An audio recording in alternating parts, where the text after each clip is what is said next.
Welcome, everybody, to our college panel night. Thank you so much for taking time out of your busy schedule to come and join us. So we're doing this because we know that you're starting to think about colleges and the whole application process and so forth. So we want to give you some information that might be helpful to go through that. It is very competitive to get into the colleges and universities now. So we're trying to get some insight before, it's too late, kind of like halfway through your senior year. So you'll know the importance of keeping your grades up and what you need to do and so forth. Yeah. We also know the college application process can be very stressful. So we want to try to give you some hints on how to reduce some of that stress. It's not going to go away, but reduce some of the stress. And we do have a couple students that are joining us to let us know that they survived, and maybe they can give some hints on how they survived. So I'm Mrs. White, and I'm the guidance director at the high school. And My name is Bruce Hamilton. I'm the college advisor at Foxborough High School, and starting to work with juniors now. Worked a lot with the seniors this year, and the juniors are starting to come down now, and we'd love to see more of them. We'll talk about how to link in with appointments with myself. I'm here 3 days a week. So I look forward to seeing the juniors and working with them as we go through the process as well. So as Ms. White said, it can be very stressful, but if you're armed with the information and support, which I think we can help give you, we can ease that stress.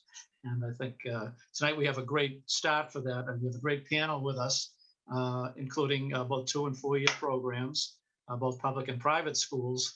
And we also have 2 of our seniors who are with us, Sean Kelly and Nina Della Valle, who have survived the process themselves and can share some of their thoughts and how they went through the process and came out the other end with some positive results. So we've asked our guests tonight to speak on a number of different topics, from the college timeline, the transcript, testing, the common application, developing your college list, finding the right fit, admissions factors beyond the transcript, opportunities to tour, to visit, to interview, possibly now that we're coming out the other side of the COVID thing, hopefully. Maybe some short mention about the financial aid, which is a huge topic, but is not the main topic tonight. We'll follow up with a program typically in the fall on the financial aid process. And a general overview of the admissions process from each one of our guests. And then also they may speak specifically to their own schools as well, some what's new and exciting at their different campuses. So, and then if you have any questions along the way, you can put those questions in the chat room. Ms. White and myself will try to monitor that. And if we can't answer it while we're going through the program, at the end, we'll have a question and answer period to address your questions at the end. So if we're ready to go, hope we have a good crowd out there.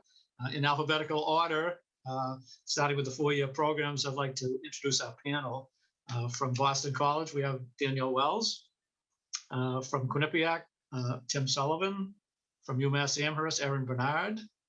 And from Massasoit, we have Michelle Hughes. And then Nina Della Valle, like I mentioned, and Sean Kelly are our 2 students who have graciously agreed to join us tonight. So without further ado, I'd like to start with BC and Danielle Wells. So tell us all the great stuff that's happening at BC. Thank you so much. And thank you all again for being here this evening. Once again, my name is Danielle Wells. I'm one of the Associate Directors of Admission at Boston College. I'm very fortunate and blessed to have Foxborough as one of my high schools. So anyone that applies from Foxborough, I am the main admission contact for all of those students. Normally, it is the worst pick to be the first one. And because, I work for Boston College, usually we are the ones who go first. But the nice part is that you get to pick and choose what you get to say, which is lovely. So for those of you who may not be vastly familiar with Boston College is a total misnomer. It is neither a college nor is it in the city of Boston. It is a 4-year, medium-sized liberal arts and science research university located 6 miles west of downtown Boston in Chestnut Hill, Massachusetts. So we are technically in the city of Newton, Mass. The campus itself, I find, kind of has the best of both worlds. You have this beautiful suburban campus to call home. We are very fortunate to have about 9,400 undergraduate students and about 5,000 graduate students. So It's a relatively comfortable size, but as you can see, we're mostly focused on the undergraduate education. So they have this beautiful suburban green grass, trees, squirrels, campus to call home, but then they have this major metropolitan area only a couple miles away to play in as their backyard. And being from Foxborough, I'm sure a lot of you have been in the city, you're familiar with it. What you might not know is that Boston is one of the best college towns in America, just because of the volume of colleges and the volume of college students that we see. And so even though BC is slightly outside of the downtown area, our students very much make use of the city, both in terms of the social opportunities that exist there, as well as the academic complement. So they can certainly do internships, super easy. We have a T-stop directly across the street from campus, so our students can easily navigate in and out of the city. But what's nice is they don't have to be in an urban environment 24/7. If when they want to make use of the city, they go and take the T and go in. And when they are done, they can come back to campus and have a little bit more of a quiet space. Our students come from all over the country and all over the world. As you can imagine, Massachusetts is very well represented, but California is our fourth largest state on campus. I read international applicants as well. So I see students who come from the Middle East or Africa or Europe. Our students hail from all different states and regions and backgrounds and ethnicities and cultures. And what's nice is they all come together for 4 years and learn and grow from each other. We have 4 academic divisions to BC.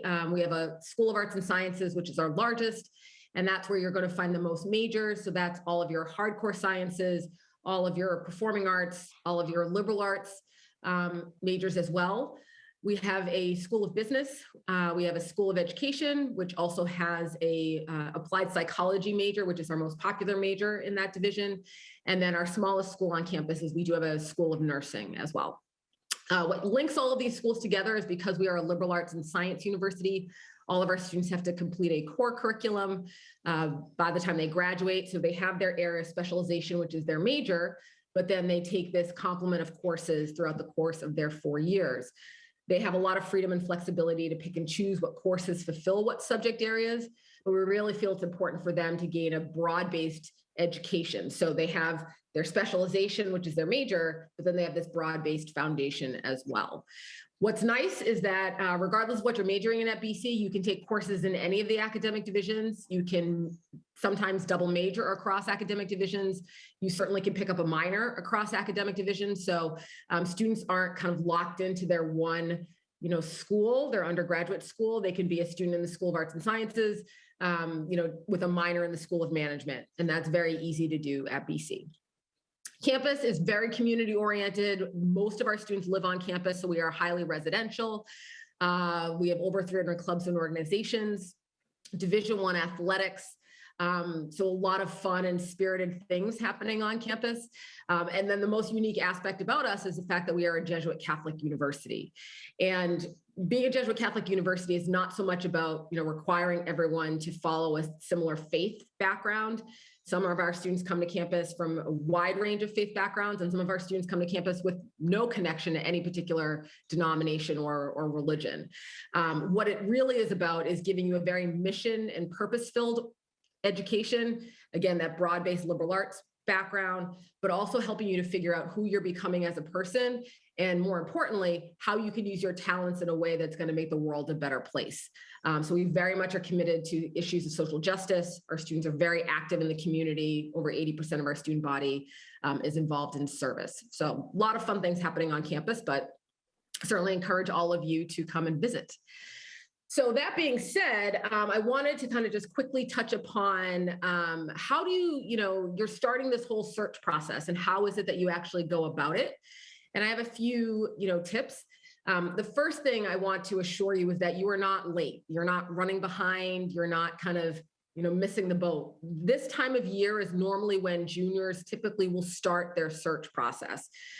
This past week, or last week, whatever your break was, we saw a ton of students coming on to BC's campus to come and visit because they were on break.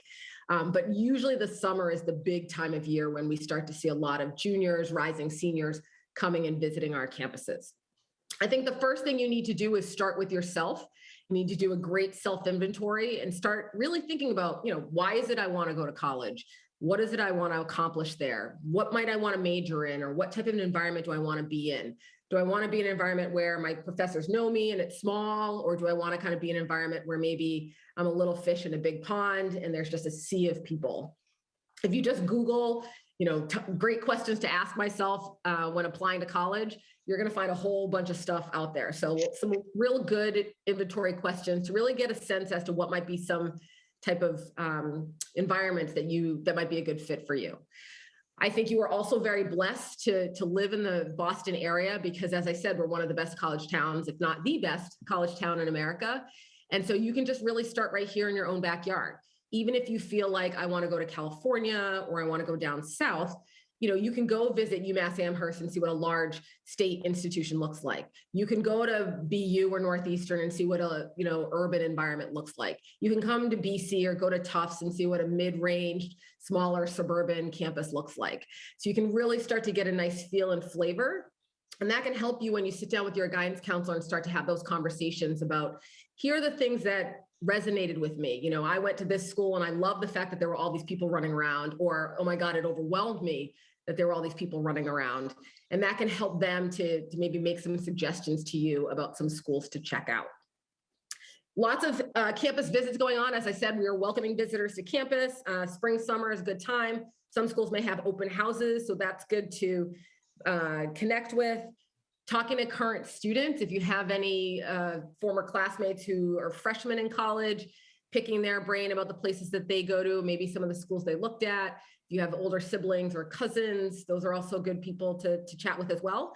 And then a lot of schools will have programming that will be designed to introduce you to some of their students on campus. We have a program at BC where you can do what's called Eagle for a Day.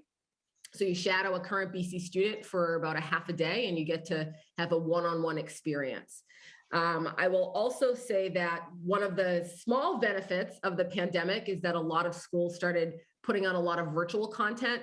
So even if you can't get on a plane and go out to California or take a road trip down to Texas, you can still learn about UT or the UC system by a lot of the virtual programming that they may have. So that's a nice way for you to start learning about different places, especially if you can't physically get there. Other big thing, make sure you keep an open mind. There are well over probably about 4,000 2- and 4-year colleges out there.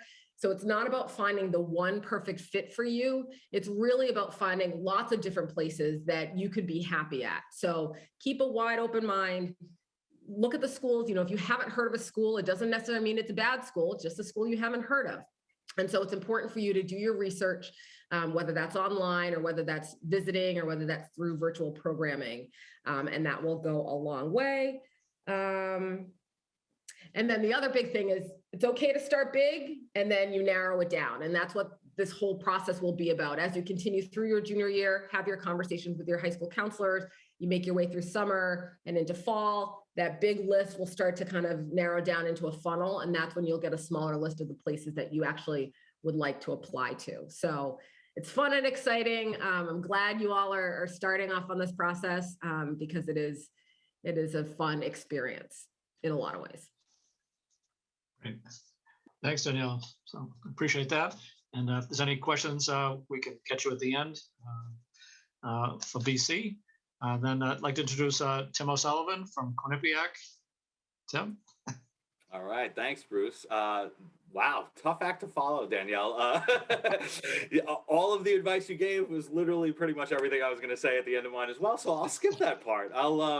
I'll give you a little bit of info about Quinnipiac, of course. And just like Danielle, I am your admissions counselor, everyone. So moving forward, I am your resource. I am here. Do not hesitate to reach out to me. I am here to answer any questions that you have and put you in the best position possible moving forward.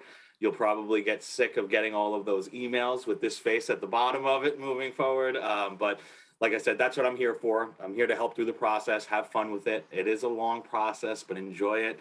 And don't stress it too much. It's all going to work out and you're all going to find the right fit for you in the end. But a little bit about Quinnipiac University. So again, we do have a lot of similar characteristics as BC. We are a private four-year institution. We are located in Hamden, Connecticut. So I am the one Connecticut school on the panel tonight. So thanks for inviting me. So we are right outside the city of New Haven, if you're not familiar with the town of Hamden. And as you can see, our campus behind me right now, we are a very suburban setting, but almost giving you a rural feel while you're on campus, because we are actually surrounded by a huge state park called Sleeping Giant State Park.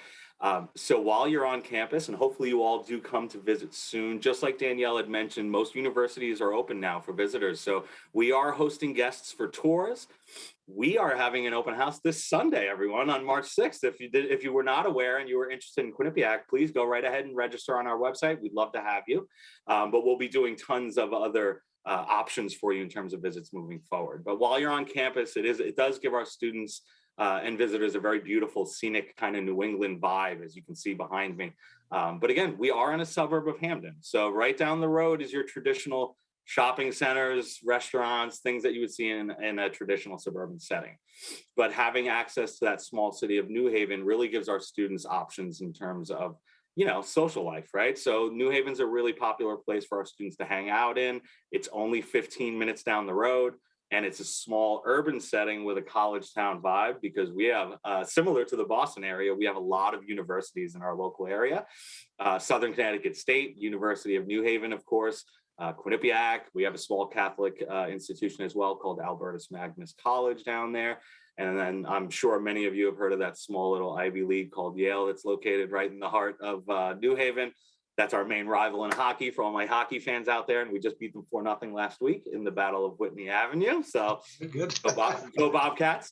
And then on a grander scale, everyone, you can hop on a train in New Haven and actually get to New York City or Boston very easily from Quinnipiac. So we are strategically located right in smack dab in the middle of the two biggest cities in the Northeast, which enables us to offer tons of opportunities outside the classroom for our students. And we are an experiential learning university. Fancy term we like to use, just simply means we are big on internships, professional placement, career opportunities. You will get plenty of that at Quinnipiac across the board. Some exciting news, we actually just signed a contract for a partnership with Hartford Healthcare, which is a huge corporation in the state of Connecticut.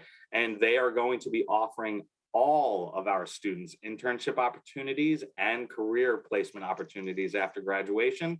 Does not matter what major you are. So if you're thinking Hartford Healthcare, I have to be a nursing major, I have to be a physical therapy major, physician assistant, whatever it may be in the medical side, that's not the case. There's plenty of opportunities for computer science majors, for business majors, school of communications majors. So they're going to have lots of opportunities for all of our students. So we're super excited about that partnership that we just signed. In terms of our size, we are a medium-sized institution. We have approximately 7,000 undergraduate students with around 3,000 graduate students. So right around that nice ballpark figure of 10,000 total students. So what that enables us to do is offer students the opportunity to have a small classroom setting. So your average classroom size at Quinnipiac is only 22 students. And they can range from anywhere from 12 students all the way up to 30. So there are some different settings inside the classroom, but you're never going to sit in a lecture hall. So you're going to know every professor by name, because every one of our courses are taught by professors only. We do not have grad assistants or teacher aides teaching courses at Quinnipiac.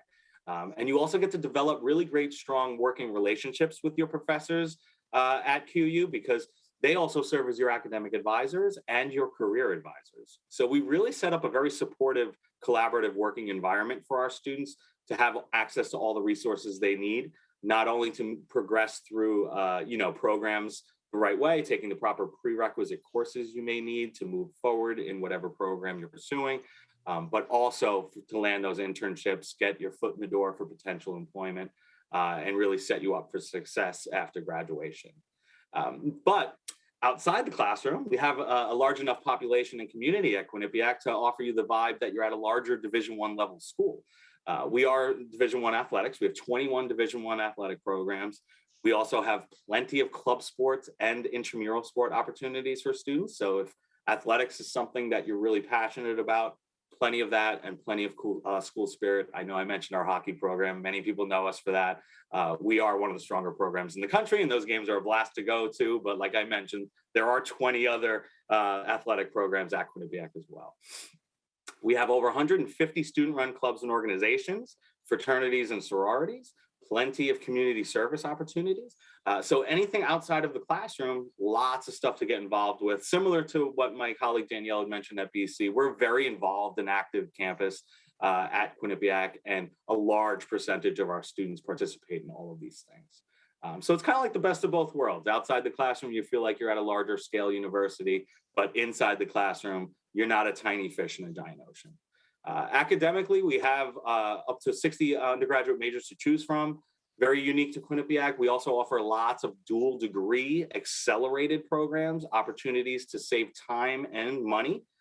So I highly encourage you to research those on our website as well. There's a lot to mention, so I would probably be speaking for a half hour if I was to talk about all of our dual degree programs. But 6 undergraduate schools and 3 graduate schools. So we do have our School of Communications, School of Business, our College of Arts and Sciences, School of Engineering, School of Nursing, School of Health Sciences, and then at the graduate level, we do have our School of Education. And we are one of a few schools that has our own med school and law school as well at Quinnipiac. So lots of options for those students out there that are unsure on what you want to pursue. And guess what? That is totally okay, everyone. If you're not sure what you want to major in, we like to call it a journey of exploration at Quinnipiac. We do offer lots of flexibility to double major, crossover schools, major and minor. There are a handful of entry-level programs that you must apply directly to. Those tend to be in the health science and nursing area. So keep an eye out for that. So one of my biggest pieces of advice is if you are thinking of applying to a competitive selective program at whatever universities you're interested in, make sure you look and see, is it direct entry? Do I need to apply directly to it? Is there a different deadline? That's important as well, because for instance, for us, anything in our School of Health Sciences and our nursing program, we encourage students to apply by the November 15th early action deadline, right? So many other universities operate the same way. So just be cognizant of that if you think you are applying to a competitive selective program. But yeah, lots of options academically, everyone. And then of course, I mentioned early action, but we also offer early decision, or early action and regular decision. These are terms you're going to get very familiar with as you move through the process. Early decision is simply that, saying that you are my number one school. And if you admit me to my first choice major, I am attending your university. So you are literally signing an agreement. Okay, so early decision is strictly for students that are 350% sure that that is the school for them. Okay, that deadline is November 1st for Quinnipiac. It could be similar to with other universities as well, but again, something to keep an eye out. Early action for us is non-binding, simply meaning you're not signing an agreement, okay? That keeps your options open and it gives you a little bit more flexibility when you're researching schools and narrowing it down to maybe your final 3 or final 2. And then, of course, a regular decision is for those students that, maybe are not too eager to get their decision letters earlier on, and maybe Quinnipiac gets on their radar a little bit later. That happens. As an example, I just spoke to a Rhode Island family today that didn't realize how great of a fit we were for their son. And I said, we are absolutely still accepting applications, even though I know if you go to Quinnipiac's website, it'll say February 1st as a regular decision deadline. We are absolutely accepting applications. We very rarely will turn anyone away. Okay, for the regular decision deadline. But that's just a little bit about Quinnipiac. Again, I am your admissions counselor, so you'll be hearing a lot from me moving forward and seeing my face out there. I'll be visiting Foxborough, hopefully in the fall. And the other thing I'd like to say, similar to what Danielle said, get out there and visit those schools. This is the time to start.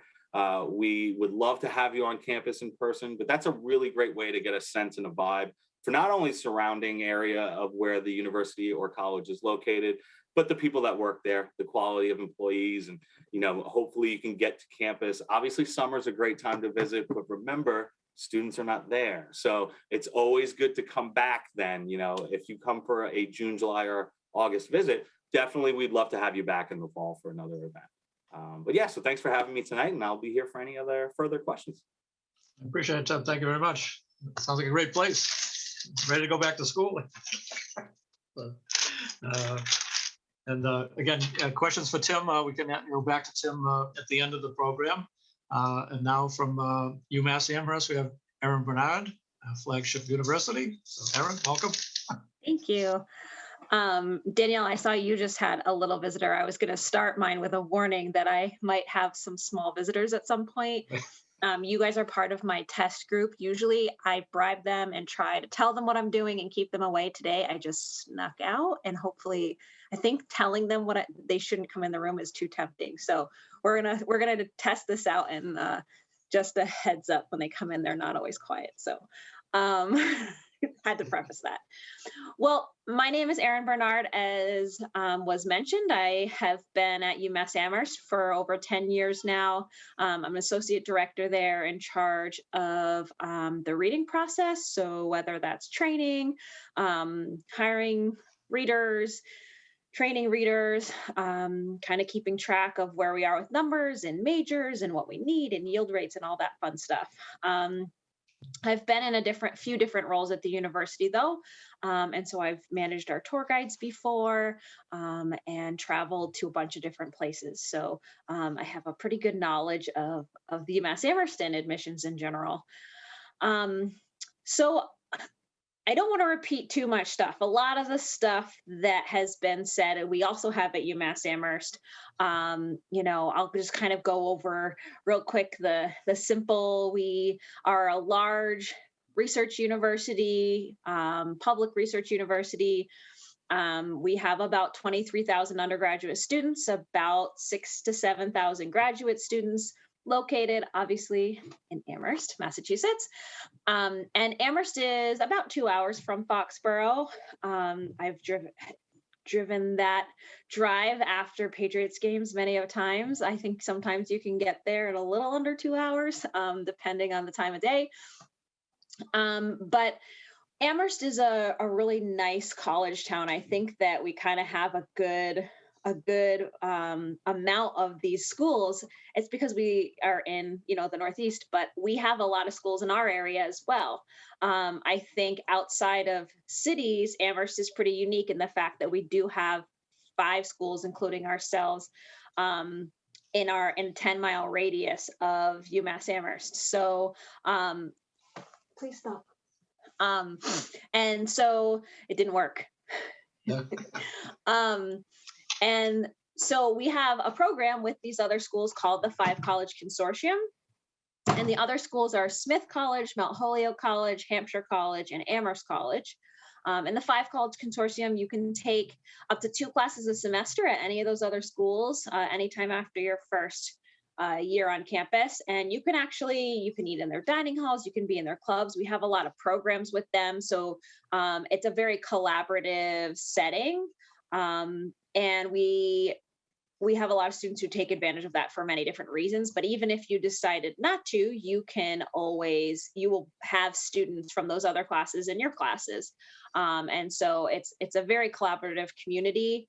I actually stopped this year, but I coached club hockey at Smith College for 10 years. And I had people from Amherst College on my team. I had people from UMass on my team for many different reasons. One of them is that UMass is a lot better than us. So sometimes people, when they felt like they wouldn't play very much, they would come to my team. Don't tell my former players I said that. We also have Amherst itself, which is a quaint little New England town that you can get to pretty easily, whether it's, depending on where you're on campus, walking, or we have a really great bus system that's free for students that will get you not only around campus into town, but to those other schools as well. So you don't have to worry about getting there or driving or anything like that. We have over 90 different majors. We are also Division I athletics. Every club you could think of, all of the kind of same stuff that you've been hearing. That's 3 Division I schools in a row, where people are very prideful of their athletics. And we have a really great marching band that's that's pretty competitive. So that's another thing that we pride ourselves on. It's over 400 students, and they're pretty incredible. So it's fun to watch. Let's see, outside of outside of kind of what to do on campus, we also have a lot of research opportunities on our campus. We are a Carnegie One research institution, which no one really knows what that means, including myself, except that we get a lot of funding to do research. And I think a lot of universities are kind of leaning this way, where research is becoming a lot more than just like a biology lab, and it's across disciplines. And that's kind of the way of the world now. A lot of problems need to be solved by lots of different disciplines, and so a lot of universities, including ourselves, are kind of mirroring that in their classrooms and in their research labs. So you really can be any major and be involved in research as early as freshman year on our campus. It's a big part of our identity. Outside of that, when you start looking at schools, which if you're here, that probably means you're ready to start. We talked about visiting. I think that's a really good first step. Getting kind of used to the college lingo, especially if this is your first student, if you're a parent, or if you're a student, if you didn't have a sibling or anything like that, and this is kind of your first experience getting to know the lingo, like Tim talked about, early decision and early action, things like that.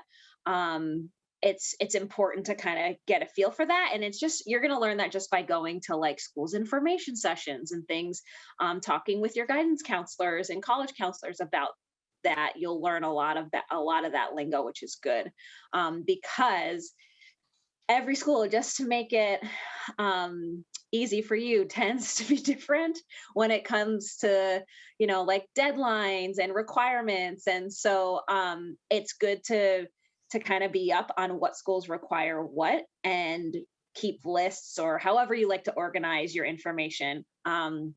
Make sure that you're staying on top of what a school offers, what their deadlines are, what they require for you to apply. If you know what you want to major in, sometimes different majors have different requirements or different deadlines. Scholarships sometimes have different deadlines. So, all the information's out there, and you have access to admission counselors who are more than willing to help you get that information. But I do think, you would be better off by finding a way to keep that information kind of straight, so that it's easily accessible, and you won't miss anything. I think that while you're starting this process and you're gaining information and you're starting to think about, what do I like about these schools I'm visiting? What do I not like? I think Danielle hit the nail on the head, where you live in an area, even outside Massachusetts, just in the Northeast in general, where you can really hit every type of school without having to go too far. And you can really kind of narrow down your list of, even if it's not specific schools, what you like and what you don't like. And your counselors can kind of help you then maybe find some schools, if you have the desire outside of this area to visit, that have those same qualities. And as you're creating your list, I do think that it is important to think about schools. We talk about fit a lot. What is the right fit for you? And the reason that admissions counselors like to do that is that, people get kind of stuck on names of colleges and universities, and ones that they've heard of, ones that they feel have good reputations. And just trying to get into the best school is not always the best path for people. I think about this all the time. When I was younger, this was kind of like pre even looking at schools. Brown, I grew up playing ice hockey, and Brown had a really good ice hockey team. And Brown was like the school I thought I wanted to go to.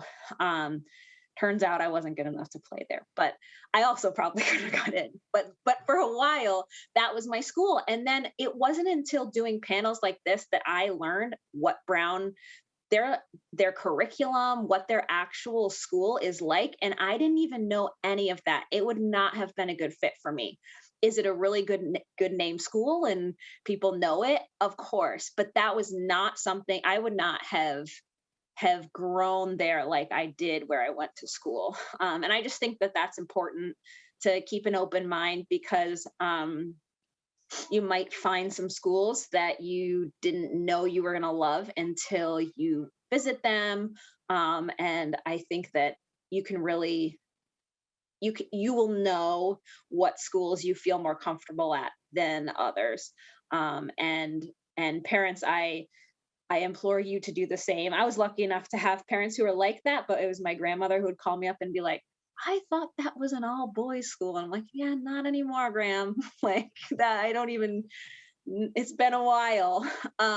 So you're going to get lots of input probably from other people. And I would just kind of stay true to finding the right fit, because you can tell when someone just fits in with the school that they're at and they are just thriving. And, sometimes it's a school that someone feels comfortable in right away. And sometimes it's a school where somebody needs to step out of their comfort zone and really grow into the school. But you'll find the place that you're meant to be at. And then if you don't, you transfer and everything works out. So you'll all get through it okay.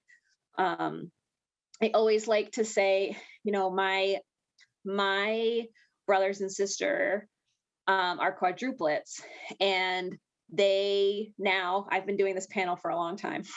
They now have graduated and all have careers, and my parents, aren't living on the streets or anything like that. But the process can be stressful. And I think when I talk to my mom about it, that one of the biggest things that she always talks about is how they had like times where they would sit and talk about college. I was at college, so all 6 of them, my parents and my brothers and sister. And it was helpful for her that it wasn't all the time. And because there were so many of them, it could have consumed her. So I've kind of come up with this. I think it's great if once a week you kind of sit and talk about college. You can start now, because you can say like, how about you just think of who you want to ask to be your recommenders this year? They usually are junior year teachers. So who are you really connecting with? Who do you think will write you the best recommendation? Next week, when we meet, have those names. Next week, how about we look at the Common App essay prompts and just come up with some ideas? And if you kind of make these little goals, then by the time senior year comes and it's senior year and it's your last, field hockey game and it's your last homecoming, and it goes by so quickly, you don't want it to be, Halloween night if you're buying early action places and you're like, oh shoot, I'm sitting here doing my applications. And it'll be a lot easier if you kind of break it up into small pieces. And so I think it's okay while you're visiting schools to start thinking about the application process. And I'm not saying you have to do it right now, but just start thinking about it and getting some ideas. That was my long-winded explanation of advice for you all. So thank you. And my daughter has left and the lights are on. And so you're waiting. So thanks so much for sharing the story. You have an awesome story to tell. So thanks. And I'm sure there'll be some questions for UMass Amherst at the end. There always is. So I will turn it over to Michelle Hughes from Massasoit, one of my favorite places, and it's been a lifesaver for a lot of my students over the many years that we've worked together. So Michelle, can you tell us about what a great place Massasoit is, what a great option for our students? Thank you, Bruce. So as Bruce said, I'm Michelle Hughes. I'm the Director of Admissions at Massasoit. I've been there for about 22 years now. So I think it's a great place also.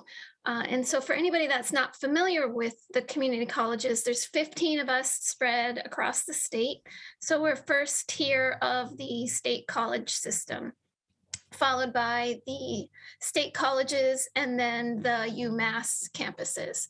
So the way that we're set up is that students can come to us. We have what we call transfer programs as well as career programs. So for a student coming in a transfer program, they essentially do their freshman and sophomore year with us and then go on and do their junior and senior year at a four-year college. And then we have career programs for students that want to come for 1 semester, 1 year, or a 2-year associate's degree, and then go right out and work. And that's really how the system is set up across the state. So one of the things also that the community colleges offer are, again, some of those opportunities that others have spoke about. We do have athletics. Not all 15 of us do, but Massasoit does, and we have a long tradition of really great teams. We have clubs, we have community service, we have co-ops and internships available for students. We also offer for outside, we try to be partners within the community. So we also offer things like ESOL courses. We offer the GED and high set prep courses as well as the tests. And we also offer the Gateway to College program. So for anybody listening that may know somebody else outside of Foxborough High School, that maybe high school hasn't been the best experience for them, there are some other options, and the community colleges are a place to go to. Community colleges also offer a lot of support services, things like free tutoring, access and disability resources, academic advising, career advising, things along those lines, so that we can help students get to the four-year college if that's their goal, or again, go out and work if that's their goal as well.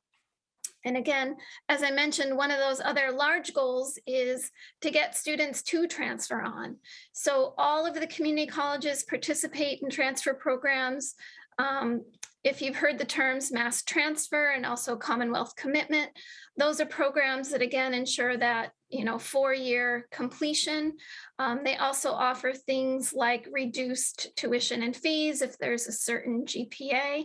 And again, based on geography, depending on where the school is located, we'll have specific agreements with schools in their area. And so for us, our biggest feeder school, again, based on geography, is Bridgewater State. So we have a program that's called MCC to BSU. They also partner with Cape Cod Community College and Bristol Community College for the same thing. The other great opportunity at community colleges is dual enrollment opportunities. So some schools don't offer AP courses or don't offer a language. My son went to a vocational high school, so they didn't offer a language. So there are dual enrollment opportunities with the community colleges. So students can come take courses at a reduced rate, get those transfer credits, and then transfer those on to a 4-year university. So again, the basic courses, things like English, psychology, history, math, or language in the case of a vocational high school, those are the courses that we would recommend for students to take.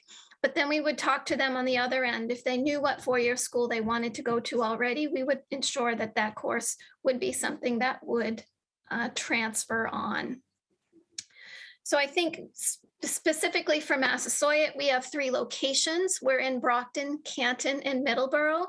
We have just over 6,000 students between those 3 campuses, just about 5,000 on the Brockton campus, about 1,000 on the Canton campus, and about 200 on our Middleborough campus. So each location is very, very different.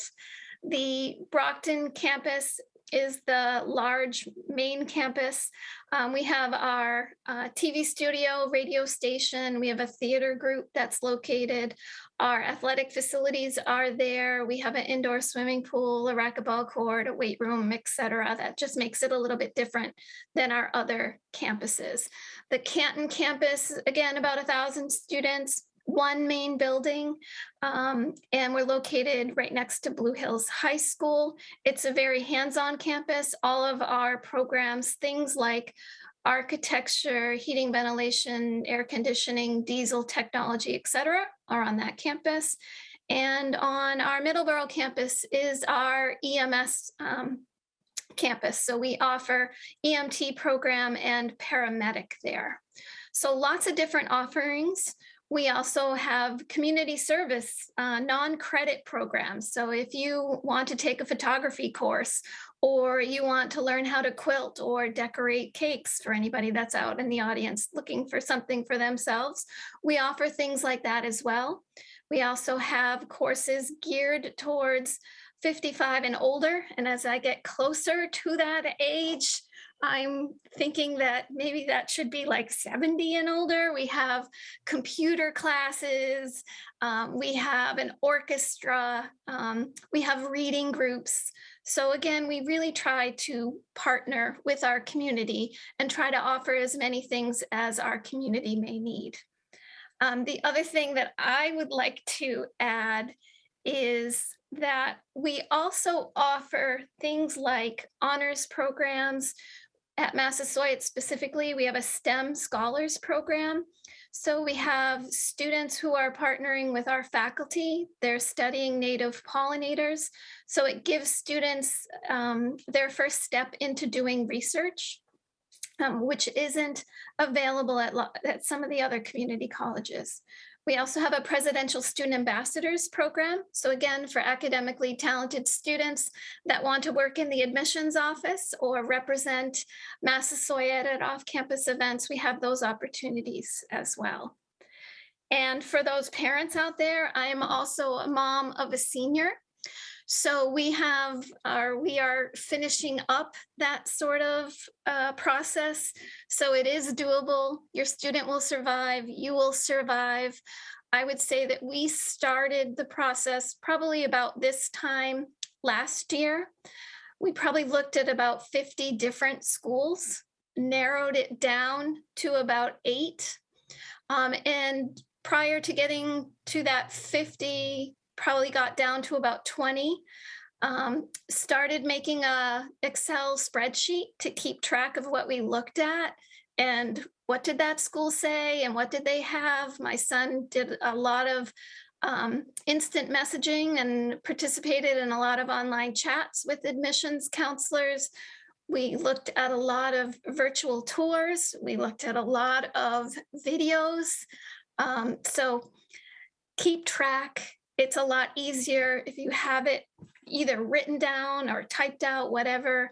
What was the SAT score they wanted? What was, the deadline? When is financial aid? And, all of those kinds of things he put on a list. And then we could refer to it when we couldn't remember. And then we were able to narrow it down. And he's heard back from everyone. We've toured everywhere. And now he just has to make the decision. So. So, yeah, must feel good to be at the end of the process. Oh, the end of the process. And I have to say, I've had friends that thought that the process was very, very stressful. And again, I have a little skin in the game here, but I found it to be fun. As Erin said, what we did was we spent a half an hour every Sunday, and it wasn't more than that. And it wasn't longer than that. And as she said, you just break it down and make sure you ask, professors at the end of the junior year, who's going to write your letters for you so they can do it over the summer. And, just do a little bit at a time. And it is less overwhelming than it has to be if it's broken down that way. Yeah. And the message is there's help available, at Foxborough with the guidance staff here. It's people have been here a long time, and with the a special a position like myself as a college advisor, a lot of schools don't have that position. We just focus on college advising and to help through the process. So hopefully people take advantage of that. And students are, like I said, the juniors are already starting that process, and even some sophomores are coming down. And we have a QR code around the school where a student can link into an appointment with myself, or through a Calendly website, they can link in with an appointment. So 3 days a week and one night till 6, 7 o'clock. So I hope people take advantage of that. So Michelle, thank you very much for sharing. It's a Thank great you. opportunity for many of our students. I know many of our seniors are still looking at schools and are going to be looking forward to talking to Michelle about the possibility of starting at Massachusetts. And I know we have our two students. I know Nina had to leave at 7, so Nina, I don't know if you're there. I see your name, and Sean is there. So from the student perspective, I work with Nina. Sister was a guidance counselor with Nina this year in my role as the college advisor. So awesome young lady who's done well and has been through the battles of the process. And so Nina, I don't know if you can share a few thoughts about some suggestions going through it yourself and how it was for you and how it looks now coming out the other side. Yeah, so my name is Nina. I am currently a senior, and I am almost at the end of the college process. It is very long, but you will get through it. One thing I would say, definitely do not procrastinate. Start on your essay would probably be my first thing. I procrastinated with that. It is a shorter essay, but I would say like you definitely want to start on it, get many eyes on it, definitely have many opinions. That definitely helps. And then also the recommendations, you want to get that for the teachers. You want to make sure like see who would be great for your recommendations, who's your connections there, and from your guidance counselor too. You're going to want to get recommendations from that, and they're definitely going to be getting a lot of students trying to get recommendations for them. So if you get there sooner rather than later, that definitely helps them. Definitely refer to, there's many sources that'll help you out, but definitely refer to guidance. They definitely help me a lot. They're very skilled, like Mr. Hamilton, but very helpful and everything. Try to stay organized also. That helped me out a lot. When you pick the schools that you're going to apply to, definitely like I took a piece of paper, wrote down all the deadlines for early action. That definitely helped me so I could see like everything like I need to get done on time. That definitely helped me for deadlines, everything. Definitely, I think it's been already said, but definitely I did early action for almost all of my schools. I would try and do that if you can. That definitely gives you a step forward and everything. Visiting schools, I would definitely try and go visit the schools. Gives you a different perspective on them rather just what you've been hearing from other students or what you've looked up online. Visiting them definitely gave me a different perspective of everything and seeing like all the students there and like what it's going to be like for the next 4 years. Also something I wanted to hear, like I probably would have benefited from, was don't stress out. You will get it done. Also, if you don't know your major, it's not a big deal. I like have people all around me know their dream school, like top schools and everything, know what major they want to go into. And I'm going in undecided. I didn't have a dream school. I just I just went with like top schools that I visited, things I like, just like seeing what I liked and applying there and just seeing how it goes. But definitely don't let other people stress you out because that will happen. People will definitely decide earlier than you, and then you're going to get stressed out and think, oh, I need to decide now, but you don't. I still haven't decided, but a lot of people have. So definitely it is stressful. Stay organized, try not to procrastinate, use your resources as much as you can. Visit the schools, definitely visit the schools. And try not to stress out as much as you can. It is very stressful and it is a long process, but I think that if you just stay organized, calm, everything, get your resources, get many people to help you out, it will go pretty smoothly for you. So when all is said and done, it's good news at the end, right? Yes, definitely. Yeah. Thanks, Nate. I know you had to go for a meeting, right? So if you have to go, feel free to go. So we appreciate you joining us. Thank you so much. Thank you. Yeah, thanks. And Sean, a few words from Sean. And how was your experience, Sean? All right. So a little about myself. Let's see. I'm drum major at Foxborough. I'm vice president of the band. I'm in National Honor Society, and I just got my Eagle Scout. Congratulations. Thank you. And so I just committed to RIT, Rochester Institute of Technology.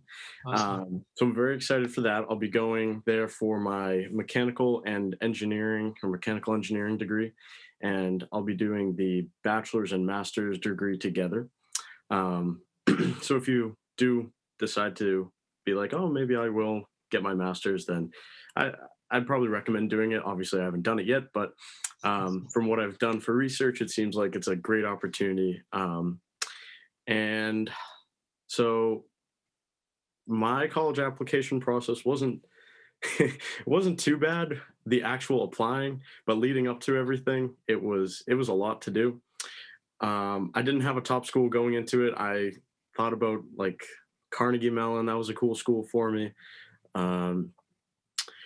But for like tips that I would probably recommend for juniors and also parents, I didn't have anything planned, but while I was sitting here, I figured I would write some stuff down. So first thing, spend some time on the Common App. It takes a good amount of time, but it's worth it, and fill out every possible thing that you can. Write your college essay, like Nina was saying, write it early, write it as soon as you can. Like she said, get a bunch of people to take a look at it. If you really like a school, take interest in either doing early action or early decision. Some schools, they do early decision where it's friendly early decision. That's what I did at RIT, which basically they have it so if you don't get into the major that you wanted, you don't have to go there. And also if you don't like the financial aid package that you get, you also don't have to go there. So that's why they call it friendly instead of you are fully committed. And a good amount of schools will do stuff like that. So another thing is don't compare yourself to your friends in relation to where they are at their point, because I have friends that are the friends that I always saw were like a lot smarter than me and stuff like that, and they're still applying to schools and stuff, and they're applying to like crazy awesome schools, and I'm already in. So don't compare yourself to others. You could still get into as good of a school like in October than you could in like April. So don't put yourself aside from your friends. So another thing, let's see. So if you're interested in a school, try to find people from Foxborough that are going there currently and talk to them, see how they like it. See if there's any cool activities that they're a part of that, you guys might enjoy together. That way you still have a bond between Foxborough kids, and see if they can like give you a tour. I have friends that went to RIT or that go to RIT, and he gave me a tour. It was awesome.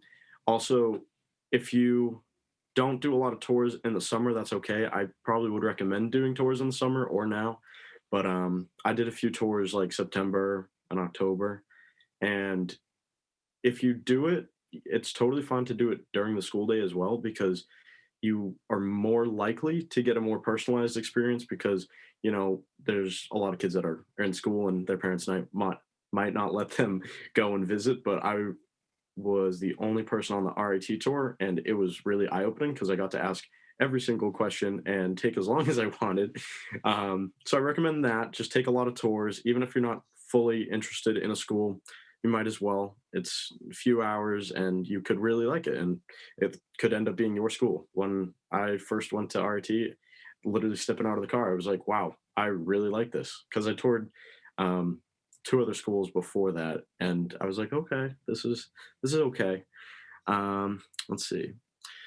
Transferring, it's fine to transfer. People are always afraid that you get into your school that you think you're gonna love. Like, I don't know, yeah, I could hate it. I don't think I will, but if I felt like I didn't like it and I needed to transfer, I've had so many friends that have transferred, and they're fine right now. So don't be afraid of transferring. There's a lot of people there to help you specifically with that.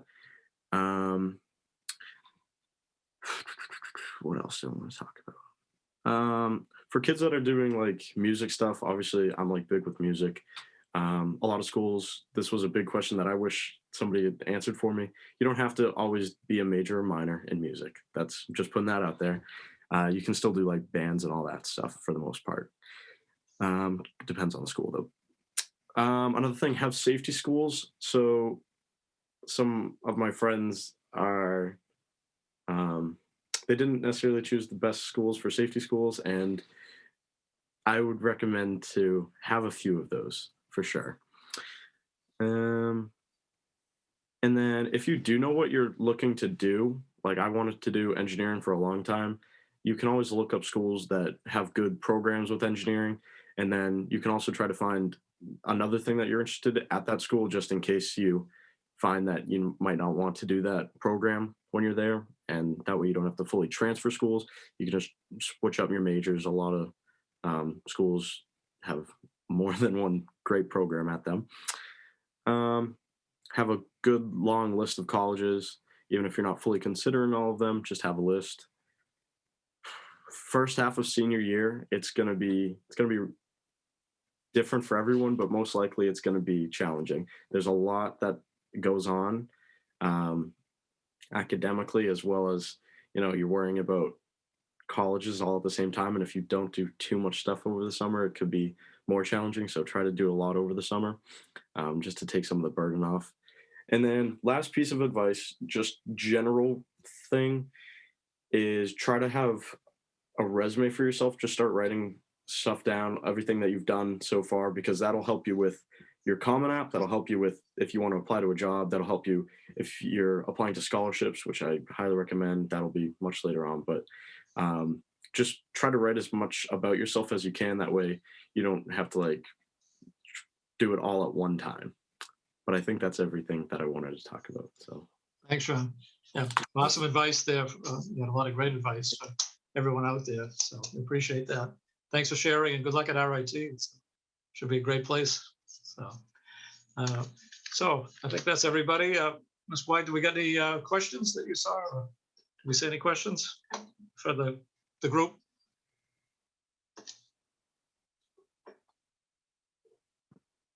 No. So there was no questions. One just came in, I think, right as when you said that.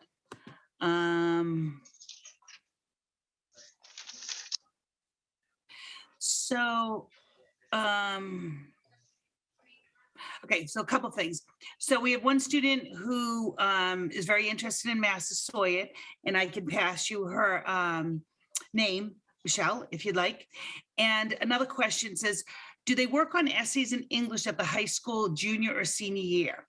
Okay, and so the answer to that is it really depends on time frame and teachers. So yes, the goal is fourth quarter of junior year, to be able to start the essays in class. And we do have lots of information on the website that we've received in the past to get started on that. But the teachers do try to carve enough time in their junior year to start the essays. Unfortunately, sometimes time runs out, but that is the goal. Right. Okay, another question. I know some of them did workshops this fall too. The English teachers ran a couple of workshops on writing essays, the college essay in the fall. For students that could do that. And many of our students will see an English teacher to review their essays and help them with it. So we always encourage that. Okay, I just had another question too, and someone else might be able to answer this better because I'm going to give a general answer. Is the SAT score very important for the college application? What score should you get? I don't think there's a really good answer to that because it really depends on the school, and someone else can chime in, please. But every school has different SAT requirements, or whether it's optional or anything. We do at Foxborough High School encourage every student to take their SAT and ACT at least once, because we don't want any doors shut. We don't know if they'll need them, but they might. And they also might need them for a scholarship where maybe they didn't need it to get into school. So either way, I encourage every single junior to take an SAT and an ACT. see which one, the style of the test that works best for you, and then maybe even take it again. So I can't tell you what score to get or what schools will require it. It is very individual. I think everybody probably agrees with that, right? Yeah, and I know it was optional for most places this year. Is it still optional next year for most schools? Is that the way it looks? Okay. Um, I have another question. My child's guidance counselor is leaving. Who will write the recommendation? That is always a really tricky one. What we've done in the past is when there's been a transition, we've tried to work with that person to get some information about that child. So in other words, we kind of co-write it together if it's possible. The issue is sometimes it's not. And what we would have to do is we would need to write that so the colleges would understand that the information we'd be giving might be more factual as opposed to the personal experience. And unfortunately, there's not a lot we can do about that. But the person who would be writing it, no matter who it is, would do a good job of summarizing the 4 years the child had at Foxborough High School, and through their brag sheet or whatever, would write the accolades and things that they think would be helpful in the recommendation. But I'm sorry, but that is a tricky one, because when someone leaves and if they have a really good relationship with the guidance counselor, that's a bit of a void. And I can just jump in real quick and say that we do see that pretty often, especially at schools that get a lot of applications. That happens a lot. And so we do see that, and it's always disclosed. So the person who writes it always will say, like, sometimes it will be the new counselor and they'll just say, like, I've known Johnny for 2 months, and sometimes the student still leaves a good impression on them, and they'll kind of write about that. They'll say, like, I've only been here 2 months and I already can see how hardworking he is. And so they can still kind of show that. Or like you said, they will have information on the student that they can share that's new to us, which is always helpful. And that's, that's not the only recommendation. And that's on purpose, because there are schools that we get recommendations from where the guidance counselor's caseload is like 300 students. And so those, we also need to take those with a grain of salt, because that guidance counselor has to write recommendations for 300 different students every year. thank you. There's a lot of different experiences like that, and we see it all the time. Right. And the good news is between now and November 1, which is typically a first deadline, that new guidance council will have a chance, hopefully, to meet your son or daughter and get to know them well, and share that brag sheet with them. And so the more time you spend with us, the better we know you and the better letter we can write. Okay, so there's another question is, do you have to use a junior teacher for your recommendations? Absolutely not. You can use any teacher you want. And again, someone can chime into this.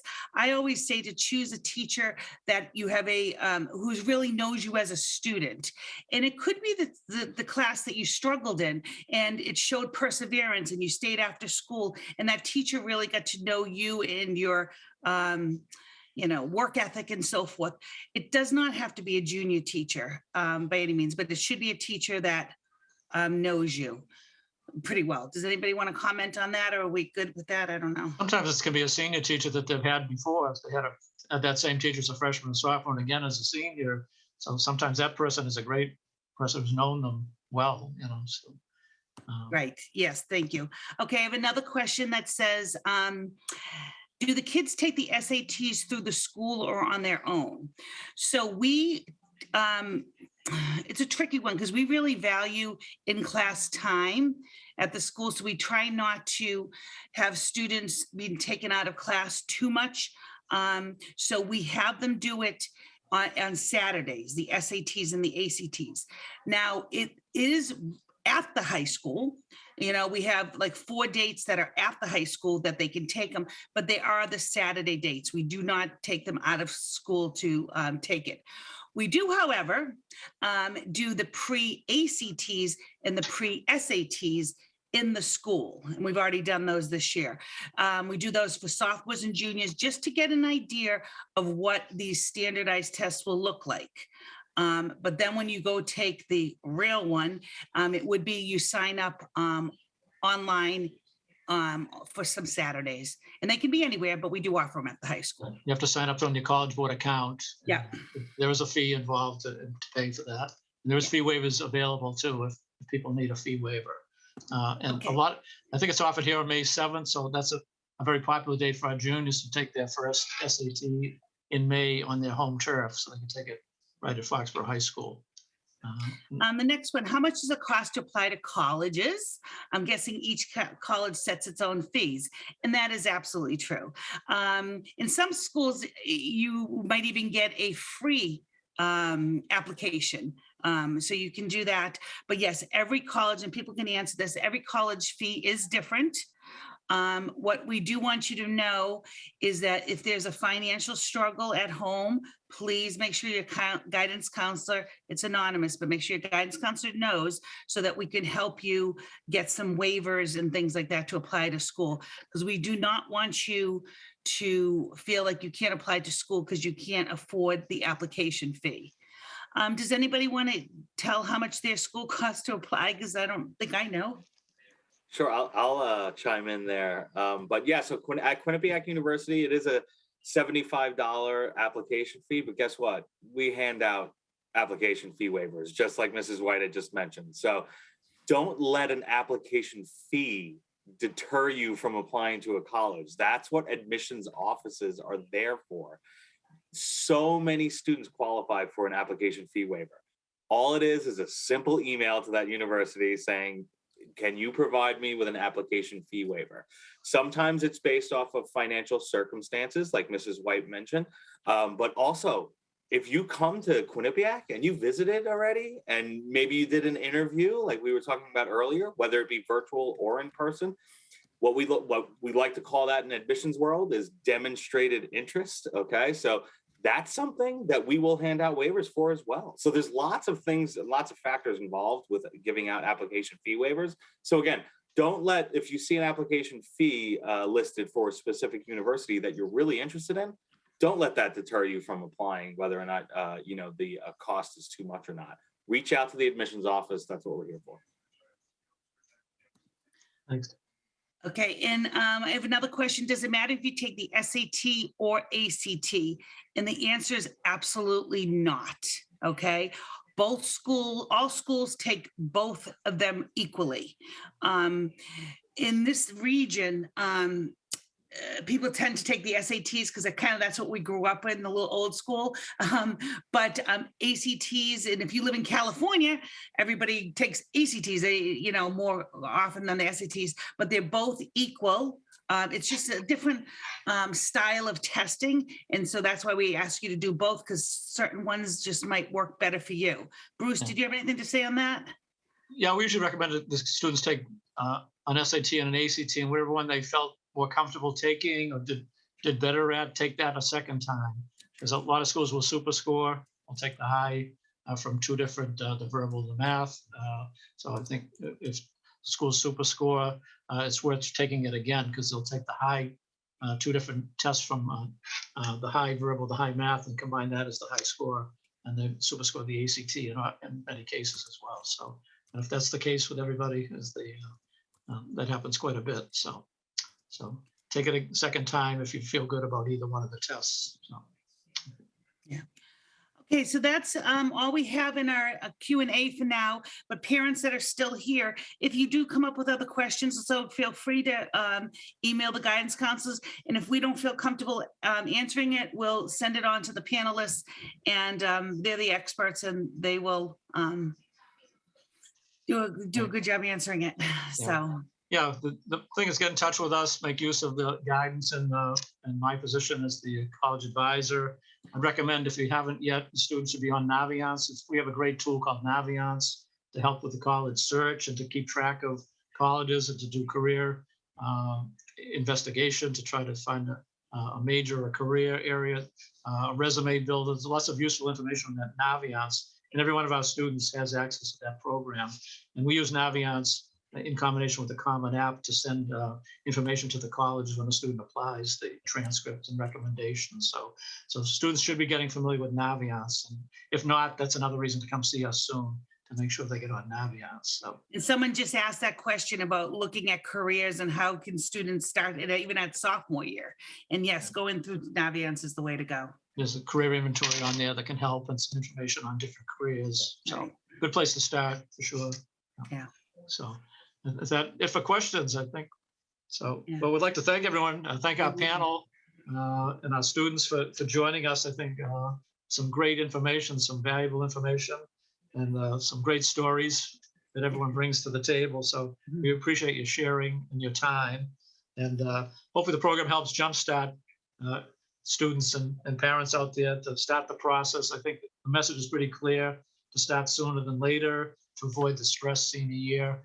If you start step by step now, and that's a great idea to have those family meetings, to maybe once a week, to sit down and develop a plan of action. And then some people I know who've done the college thing still talk years later about some of the greatest times, even though they weren't always the most pleasant, was those trips to colleges, those college tours in the station wagon back when we were looking. So and what a great experience, and unforgettable sometimes. So it can be a great journey, and and certainly it can pay off with some great results too. So it's just a nice to be in a position where you can apply to college and have opportunities to go. And everybody can go, as you've heard. There's a place for everybody to start school and to get to college. So we really appreciate you joining us today. Thanks everybody for coming. And go have dinner. Yeah, go have dinner. Get out of the office, go home. Okay.